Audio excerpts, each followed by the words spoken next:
Welcome to this video. Today, I'm going to share with you one tool that absolutely transformed my life. 8 years ago, I heard about mastermind groups because I was so curious about that and I was so driven and I would set goals for myself. I thought it would be so nice to set goals in a group setting and then check in with each other and see where everybody's at with the goals and support each other on this journey. 8 years ago, I created my first mastermind group that consisted of 4 people. We were seeing each other once a month. A difficult part was to choose the right members for the group. At the time, I was going to Toastmasters, and I chose 3 girls from that group who were entrepreneurs. Since then, all of us achieved huge success in our business, and we supported each other with every step of the way, with every difficulty we were encountering, with all the challenges and difficulties we had in our journey. And it was just incredible to have those women in my life. Now we are not only members of the same mastermind group, we are also close friends. Since then, 4 years ago, I organized my second mastermind group. So now I have 2 mastermind groups, and it's absolutely amazing. I always look forward to meeting the members of the group and seeing where everybody's at and how everybody is doing with their goals. Now, what is a mastermind group? A mastermind group is a group of people that are going in the same direction, meaning it's best to create groups that have the same interests. For example, everybody in a group are opening businesses, or everybody in a group are growing their businesses, and they have similar challenges. That way, you can help each other grow and overcome challenges. You can share resources and contacts with each other. Now let's go through 7 steps on how to create a mastermind group and what important things you'd need to think about before creating a group. Number 1 is define a purpose. There needs to be a purpose for the group. For example, within the next 6 months, all of us are opening our own businesses as a purpose, or all of us are achieving sales of 10 million within the next 2 years. It could also be health related. I know somebody who had a mastermind group, and everybody had different goals. One person was focusing on health, the other person was focusing on business, third person was focusing on career, and then at the end of the day, that group did not survive because they did not have that common ground, common field, and it was difficult for them to relate and connect on a deeper level.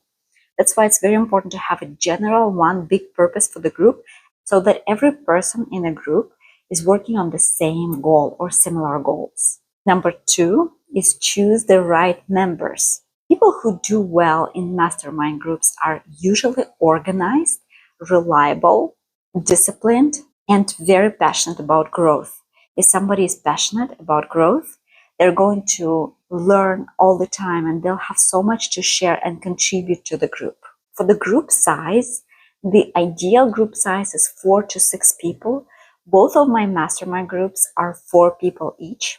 The reason I love it when it's 4 people because it takes about 15 to 20 minutes for each person to complete their updates.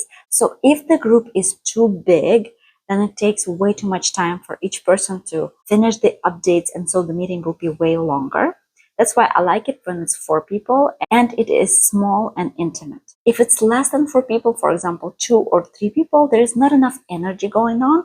So best is 4, but some people do well when it's 6 people. They just go a little bit faster through the updates, or they just make their meetings longer. Number 3, establish structure, like meeting frequency.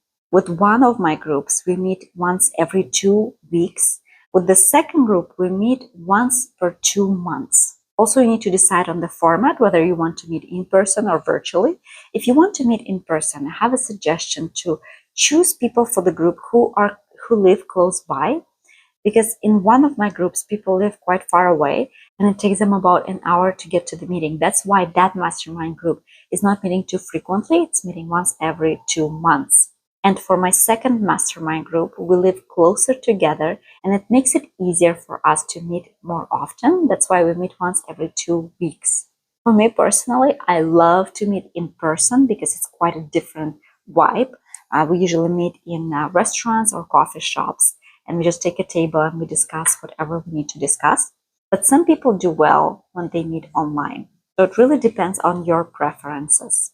Number 4, set ground rules. For example, confidentiality. That's a number 1 rule that needs to be present and discussed, because without confidentiality, nobody's going to share about their numbers in their business or something personal. That's why I think that confidentiality needs to be discussed and every person needs to commit to keep everything confidential. Also, respect is very important. Support. We are getting together in mastermind groups to support each other and to give something to each other. Also, in a group, there are roles. For example, somebody is a timer who's timing how much each person is speaking, and somebody is organizing the location. And those roles can rotate among the members of the group.